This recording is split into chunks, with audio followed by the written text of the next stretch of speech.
National conference सदर doctor Farooq Abdullah ने पाकिस्तान के इस्लामाबाद शहर में हुए बम धमाके को अफसोसनाक और इंसानियत सोज करार दिया।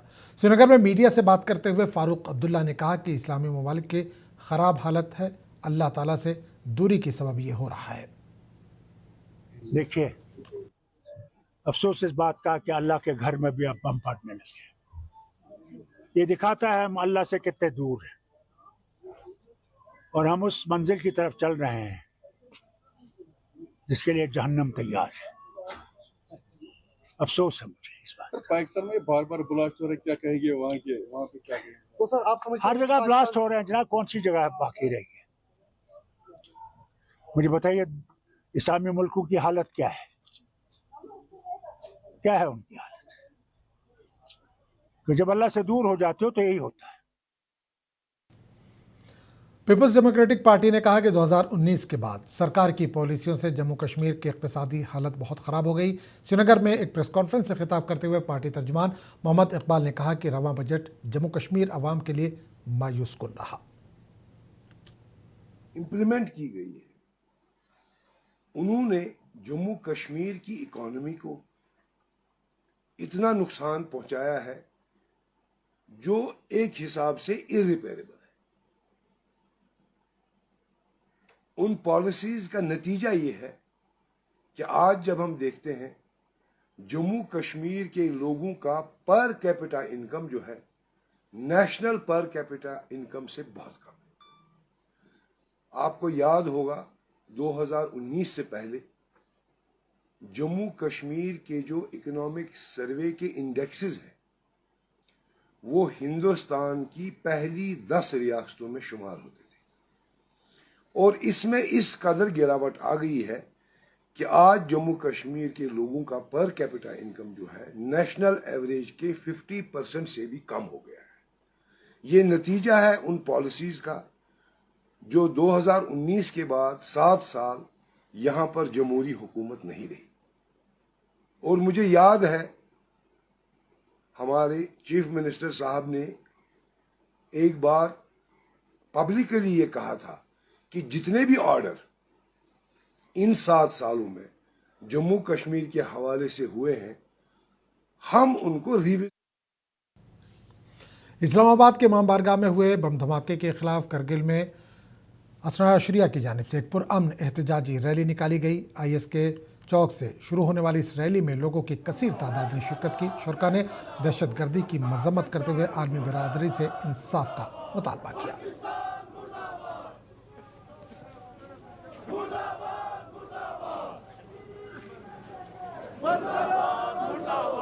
ये तब हकीकत इस्लाम के दुश्मन है, ये मुसलमान हो नहीं सकता, नमाज के दुश्मन है, ये अल्लाह के दुश्मन है। इस तरह के दहशतगर्दी से तब हकीकत उनके वजूद में इंसानियत की निशानी, इस तरह की वहशी इंसान की शक्ल में पाकिस्तान को चाहिए कि उसे इस्लामाबाद में एक मस्जिद पर होने वाले हमले के खिलाफ जम्मू कश्मीर में शदीद रद्दमल देखने को मिला। गांदरबल के इलाके डब और पुंछ में अवाम ने सड़कों पर निकलकर पाकिस्तान के खिलाफ ज़बरदस्त एहतजाजी मुजाहरा किया। मुजाहरीन ने हाथों में प्ले कार्ड उठा रखे थे और पाकिस्तान मुखालिफ नारे लगाते हुए इस हमले की सख्त अल्फाज में मजम्मत की। मुजाहरीन का कहना था कि इबादत गाहों को निशाना बनाना इंसानियत के खिलाफ संगीन जुर्म है और ऐसे बुज़दिलाना हमले किसी भी सूरत काबिल कबूल नहीं है। एहतजाज के दौरान पाकिस्तान मुर्दाबाद के नारे भी लगाए गए और हमले में मुलविस अनासिर के खिलाफ सख्त कार्रवाई का मुतालबा किया।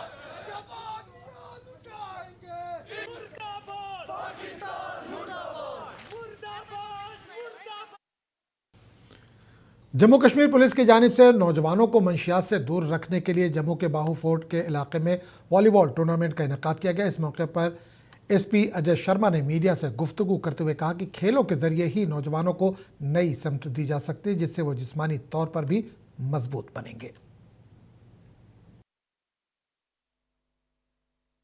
देखिए, Jammu Kashmir police is not only committed to enforcement of law, maintaining of law and order, fighting a war against narco terror and terror. But उसके अलावा भी हम हमारा जितना भी यूथ है उसको इन्वॉल्व करके to shape them into a good players and encourage them towards a healthy life. और स्पोर्ट्स और गेम्स जितनी भी हैं आपको पता है कि जब भी कोई बच्चा कोई यूथ इसमें एंगेज होता है तो उसकी बॉडी माइंड एंड सोल तीनों जो है वो इन्वॉल्व होती हैं। और these are the efforts from J police और जम्मू पुलिस के अंतर्गत जो हमारा सिविक एक्शन प्रोग्राम है उसमें आपने देखा कि यहाँ 15 टीम्स जो एक टूर्नामेंट छोटी सी करवा रहे हैं वॉलीबॉल की, तो इसके अंदर 9 टीम्स बॉयज़ की है और 6 टीम्स जो है वो गर्ल्स की हुई हैं।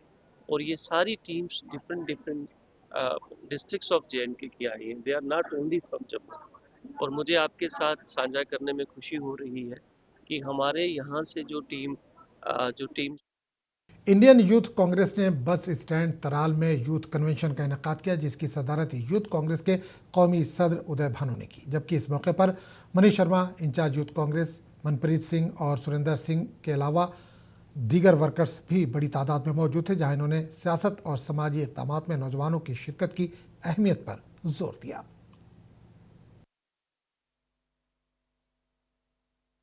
जो हमारे नेशनल सेक्रेटरी हैं इंडियन यूथ कांग्रेस के मनप्रीत जी, उन्होंने आयोजन किया था आज ये यूथ कांग्रेस की रैली का। बहुत अच्छा लगा, यहाँ के लोगों से बात की और यहाँ के लोगों के जो मसले थे वो जानने की कोशिश की।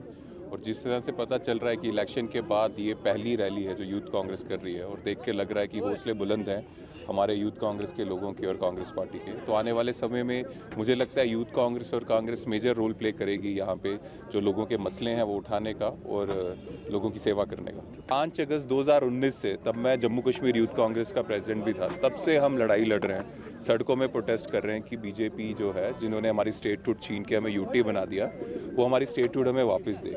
लेकिन सिर्फ लॉलीपॉप इन बीजेपी वालों की तरफ से दिया गया है। तो मुझे एक चीज़ का तो गर्व है कि हमारे स्टेट की जो कांग्रेस की जो लीडरशिप है वो लगातार स्टेटहुड की मांग कर रही है। हमारा जो स्पेशल स्टेटस है, हमारी लैंड प्रोटेक्शन, जॉब प्रोटेक्शन, उसकी मांग कर रही है। पर साथ ही साथ सरकार से, जो जे की सरकार है, वो भी कुछ प्रेशर सेंटर गवर्नमेंट में बीजेपी पे डालेगी तो चीज़ें और बेहतर हो सकती है। मुझे लगता है इस इलेक्शन में कांग्रेस को लड़ना चाहिए और जो लोगों के बीच जाकर, जो लोग लोगों के बीच रहते हैं, उनको लड़वाना चाहिए आगे। मरकजी बजट पर बीजेपी के तर्जुमान व रुकन असम्बली RS पठानिया ने रामबन में वाक़ पार्टी दफ्तर में प्रेस कॉन्फ्रेंस की। इन्होंने कहा कि मरकज़ की मोदी हुकूमत ने विकसित भारत को नज़र में रखकर बजट पेश किया है, जो समाज के तमाम तबकात के फलाह बहबूद को नज़र में रखते हुए तैयार किया गया है। आप सबके ध्यान में है कि 1 फरवरी को यूनियन बजट, केंद्रीय बजट, और ये एक प्रैक्टिस जो प्रथा 47 के बाद इमीडिएटली जब देश आज़ाद हुआ, ये अंग्रेजों की दी हुई एक पद्धति थी कि बजट हमारा जो है इवनिंग में चलता था। लेकिन जैसे प्रधानमंत्री जी ने कहा कि हमें भारत को अपनी रूट्स को पहचानना पड़ेगा, वो शाम को इसलिए होता था क्योंकि इंग्लैंड में वहां सुबह होती थी, ताकि वो डायरेक्टली हमारे बजट को व्यू कर पाते थे। उसको चेंज किया और बजट का समय चेंज हुआ, बजट की प्रैक्टिस चेंज हुई और बजट का ओवरऑल कंपोजिशन चेंज किया। ये बजट अपने आप में सरकार की ओर से प्रपोजल और पब्लिक डोमेन में है। इस बजट में मोटा मोटा अगर बात करें, भारत विकसित भारत कैसे बन सकता है। अभी भारत अपने आप में एक प्रोडक्शन हाउस, भारत की सर्विसेज बड़ी दूर, भारत के जो लोग हैं, हमारे जो IT प्रोफेशनल। बारामूला में भारतीय जनता पार्टी की एक तारीखी रैली का इनेकाद किया गया, जिसमें पार्टी के तमाम कायदीन ने शिरकत की। बीजेपी के जनरल सेक्रेटरी अशोक कौल के अलावा दीगर कायदीन ने भी रैली से खिताब किया। कौल ने कहा कि जो लोग दूसरों के लिए गड्ढे खोदते हैं वो आखिरकार खुद इनमें गिर जाते हैं। पाकिस्तान ने हमारे लिए ऐसे बहुत से गड्ढे खोदे हैं, ख़ासतौर पर इसने पिछले 30 सालों में जम्मू कश्मीर के साथ जो किया है। बेशुमार बेगुनाह लोग मारे गए और मुसलसल पुरतशद्दुद और गैर इंसानी कार्रवाइयाँ की गई। आज पाकिस्तान अपने अमाल की कीमत खुद चुका रहा है। इस दौरान अशोक कौल ने रियासती हुकूमत को भी आड़े हाथों लिया।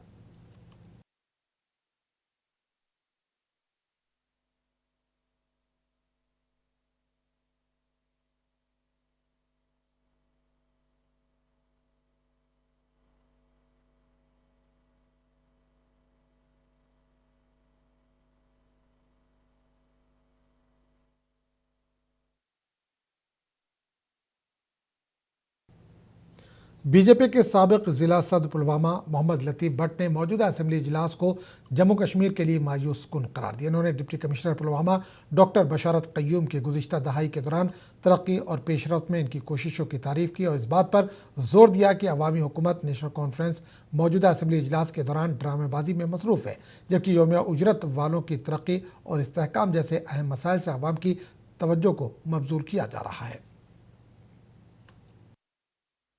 मैं अप्रिशिएट कर रहा हूं अपनी डिप्टी कमिश्नर डॉक्टर बशारत क़य्यूम साहब को, जिस तरीके से वो काम कर रहा है। आप देख लीजिए पिछले 10 सालों में यहाँ की डेवलपमेंट के बारे में, चाहे छतरपुरा का ब्रिज हो, चाहे ललहार का ब्रिज हो, उस पर काम चल रहा है।